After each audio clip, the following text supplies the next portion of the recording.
All right, welcome back to the ARLnow podcast. I'm Lene. I'm here with Vernon and Dan.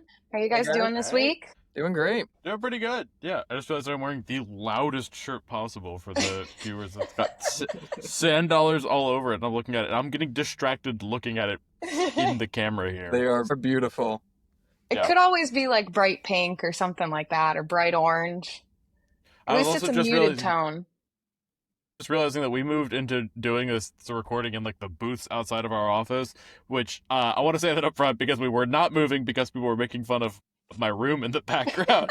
I wonder if somebody else was like, yeah, I got him not to record at home, or change his background to look like he's in an asylum. Well, yeah, Vernon, you and I are also in office on the day that we're recording this now, so I think we're dressed a little nicer than he's here. He's right behind me. If I slam on this door. Yeah, the magic of podcasting makes it look like we're far apart. I think everybody missed it last week, but at one point, Dan, you had to run into the office really quick, and so Vernon ran around to the other one, so he appeared on your screen. The shenanigans we get up to. This is light as far. This is the life. This is why we do reporting. This is why we do it all. Mm-hmm. Yeah. Speaking of reporting. Should we go ahead and get into it? All right. Our first article today is about the overhaul of congressional maps to combat gerrymandering. Yeah, well, a proposed overhaul. This is not passed yet. This is not especially likely to pass anytime soon. But it is pretty interesting to think about. And I was actually curious what you guys think about this one. So basically, our congressman, Don Beyer, he is proposing this new system for like representation, which he argues would reduce a lot of concerns about gerrymandering and improve representation in Congress. So the idea is that you would have overall like larger congressional districts. So for instance, like you could potentially divide Virginia, say, into 3 congressional districts, and each of those districts would have multiple representatives. The idea is that people would vote via ranked choice voting, and so like all of Northern Virginia would vote as one block, and we would get like 3 representatives, and like it would be like the top 3 people who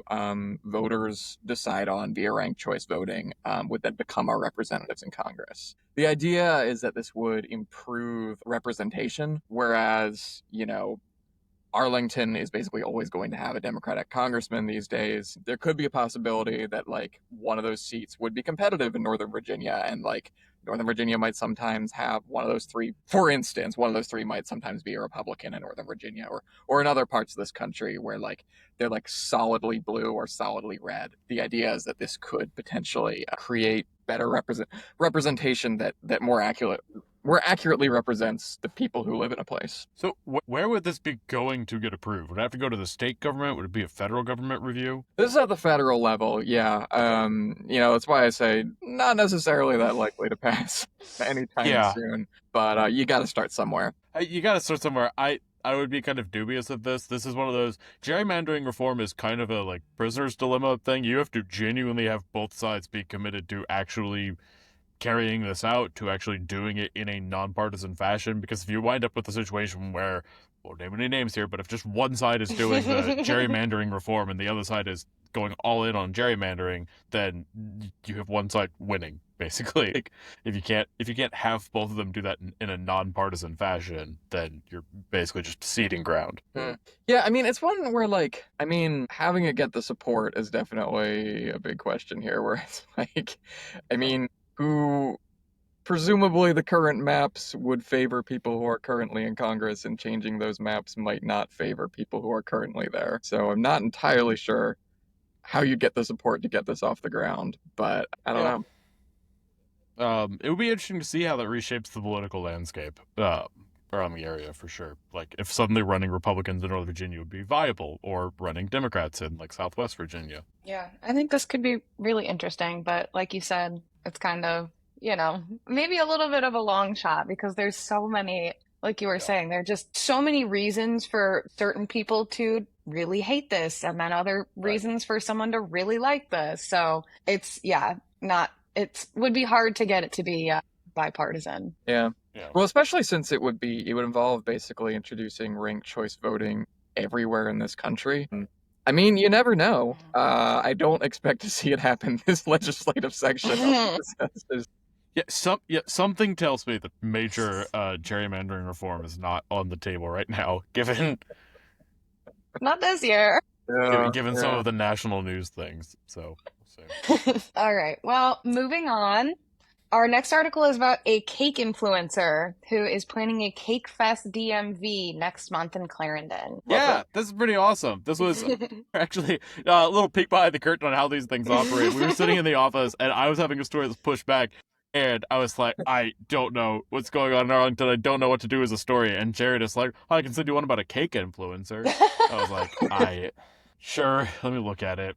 And Jared sent this TikTok my way. I do not use TikTok that much, but I started watching it and I was like, this is actually really addicting. I started watching more of their stuff and I was like, this looks really fun.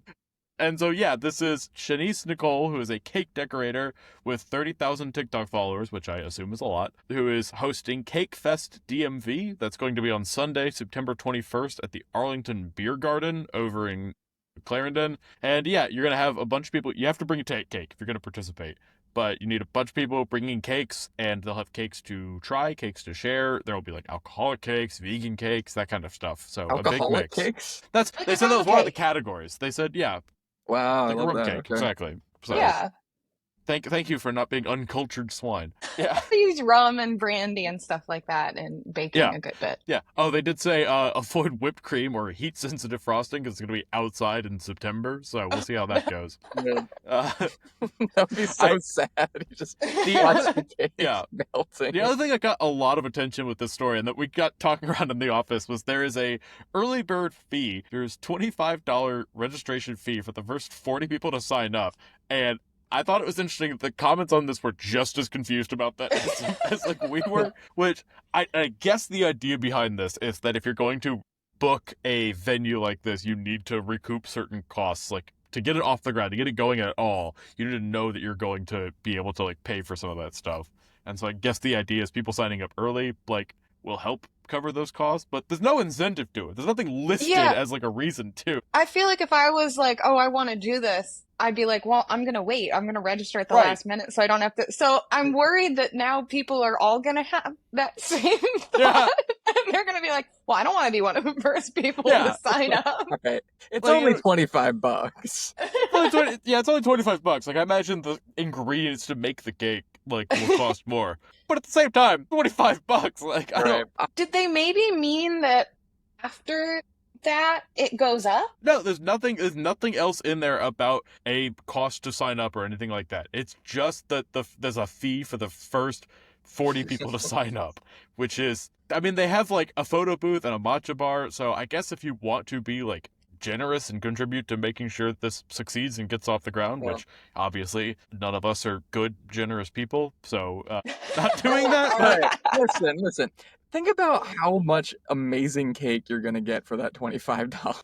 Like that is genuinely still a steal. Yeah, all you gotta do is you'd be getting just as much cake by waiting for other people to sign up for it. It's not you're gonna get extra portion. But anyway, I would say, other people were just as baffled by that. Yeah. I feel like there was like some misunderstanding and it was like, normally it's like a $35 or a $30 registration. That seems like the worst possible way to get people to early register. Are you saying a mistake in an ARL.Now story? How dare you? How dare you? I still think the point here is like the sheer quantity of delicious cakes that people are eating. Like this. All right, big cake over here. How many people do you guys think will show up? Hopefully at least 25. At least 40, you mean? Yeah, at least 40. I think it'd be a fair amount. I think there's a lot of like, people seem very engaged on this. There's like a lot of, because it's not, the thing that this person was saying was that it's not just a good opportunity to eat a bunch of cake, even though it is, and you need to say no more to get me on board. But for people that do this professionally, it's nice to like meet with the other people in your area. It's nice to network with other like customers and stuff like that. So it's a good network for $25 for the first 40 people. It's a good networking opportunity. Do they have like a limit on like how good does your cake have to be? Like if I was gonna say, like, could we bake a cake and go?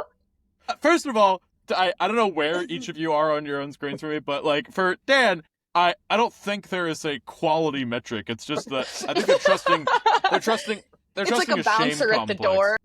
Right, yeah. Listen, cake down the street. No, yeah. I think they're just trusting that if you make bad cakes, you'll have enough shame not to show up with one.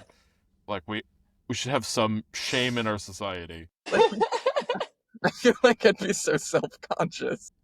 Yeah, exactly. Like I that is the like I don't think there's a rule limiting you from like wearing a banana hammock to the swimming pools around here, but it's generally understood that you will be judged for it, so people don't. But also, I don't really appreciate Lena assuming that all of us make bad cakes. Like that was the No.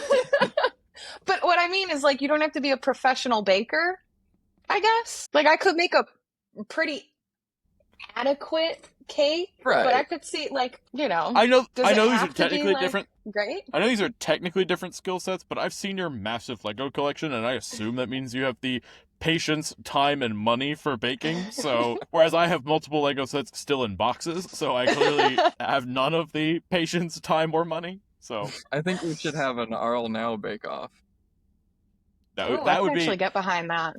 The ARLnow bake-off would be the bake-off of the ones that were rejected from the cake tournament for being too bad. Yeah. The ones that got turned away at the door. Yeah, this is the turned away at the door. The ARLnow's unofficial motto is, everything here was turned away from the door somewhere else. My goodness. All right, well, moving away from cakes, and on to something a little bit more serious. Palestine activists target North Arlington home with protests and graffiti. This one was yours, Dan. Yeah, pretty unusual sight for an Arlington suburb, just a quiet cul-de-sac somewhere near like Yorktown High School, I think it was. Whole bunch of pro-Palestinian protesters showed up the other day at the home of board member on the Gaza Humanitarian Foundation. Not to get super into the weeds of all this, and I'm certainly no expert, but basically the idea is that Israel has been trying to dismantle the UN's network of food distribution sites in Gaza and replace them with a handful of its own food distribution sites through the Gaza Humanitarian Foundation. Activists are really up in arms about this. They've been trying to get Israel to stop doing this. And this one group in particular here in the DC area has been showing up at people's houses with like basically a bunch of people with pots and pans, just again in a quiet street, basically causing a scene. And in this case, people had showed up a few days before the protest and actually vandalized this dude's house, at least by all appearances. So I went over there, and there in the grass in his front yard, you can actually see someone had killed the grass to spell out the word Gaza. Which is kind of an impressively petty thing. Like, that's the most Arlington form of protest, is to mess with somebody's yard, to mess with the lawn out front. You get them where it hurts. That's an extremely Arlington way to protest something, I think. Like, that or spraying, like, stop fascism on a stop sign is, like, the very Arlington way to protest. My goodness. Yeah, I was reading through this, and one thing that stuck out to me is one of the quotes that you got was like kind of profound, actually. It was unusual for Dan to get a profound quote. Yeah. Well, no, it was instead we ask how far society has come that will allow murderers in suits. I thought that was like, wow. Yeah, and that's kind of a unique thing for this area too, right? Is that a lot of the people making this national policy, this sometimes disastrous national policies, can live in the area. And so if you want to bring something to somebody's front door, Northern Virginia is kind of the place to do that. Yeah. But what really struck me about this particular protest is like one of the people I talked to a neighbor, and he mentions like, I'm not living next door to like Benjamin Netanyahu, like I didn't really expect that, this is just a board member of this particular organization. But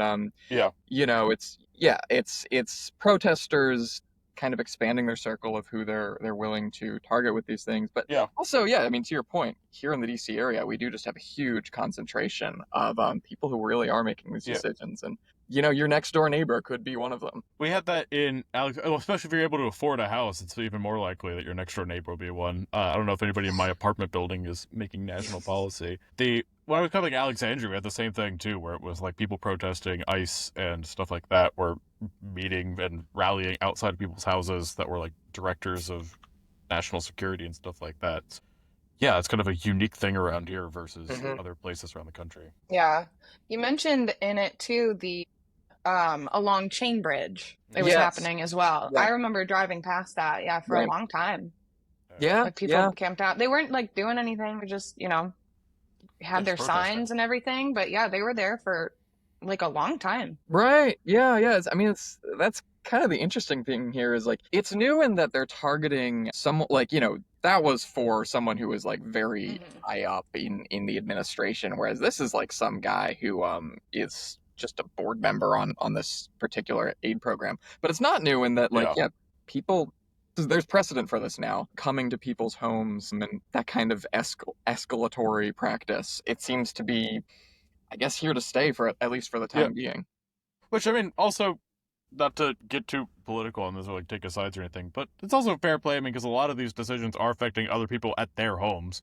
So, if you're going to talk about people, I think their residences, their places of living are, equally part of this. Also, it's very funny that we ended the podcast last time joking about we were going more lighthearted and doing something about Palestine and Gaza. And now here we are, Here a week later. Here we are. That aged like milk, so here we go. Yeah, I do feel like we kind of dug ourselves a hole with that one. Yeah. Woof. All right, well, moving on to a different note because we learned our lesson last week. We gotta not end end with a bummer, yeah. Appalachian and Italian-inspired Nettie's Tavern, opening in Clarendon. Yeah, that's exciting. Appalachian-inspired was one of those things where as soon as I saw that, I was like, people are going to love this. This is this sort of an Appalachian fever going around. Have you ever seen the Old Gods of Appalachia podcast? Like, it's a very popular one that's about, like, folklore and stuff in Appalachia. Yeah, I mean, I don't really like it, but a lot of people really do. So, no offense, Old Gods of Appalachia, if you're watching, my sister loves you. I don't know why you're watching an ARLnow podcast. But no, it's, so yeah, this is really cool. This is the idea is that it was kind of inspired by the owner's friend, who was this woman out in West Virginia, who had a lot of Italian heritage, and the way her family and her home cooking style kind of merged both some of the classic Italian dishes with some of the more colloquial, like, Appalachia stuff. Like, you've got everything from, I think they talk about pepperoni rolls being one of those things that was invented in West Virginia. Yeah, I didn't know kind that. Of a riff on the Italian stuff. Yeah, so it's really cool. I mean, some of the dishes they talk about in the story are a 14-ounce ribeye in Cabernet Sauvignon gravy, which is kind of interesting. Rice and Brussels sprouts, and Reese's peanut butter cakes, chocolate pies. So, I don't know. Yeah, none of it very vegan friendly, but it sounds really fun. It sounds like a really good place to stop and get something that's a little bit more off the beaten path. Well, some of it's vegan friendly. Did you see you can get 5 beers for $5 on like Monday? I saw those happy hours are crazy. Vegan and alcoholic friendly, so double win for Vernon. Yeah. But no, we have so many things that are like I know this is more of an Alexandria thing, but it's like, oh, another pizza place is opening up, or the Del Rey's 10th taco spot. And so this is like Appalachian-Italian fusion cuisine is the kind of thing that you love to see when you're covering restaurants.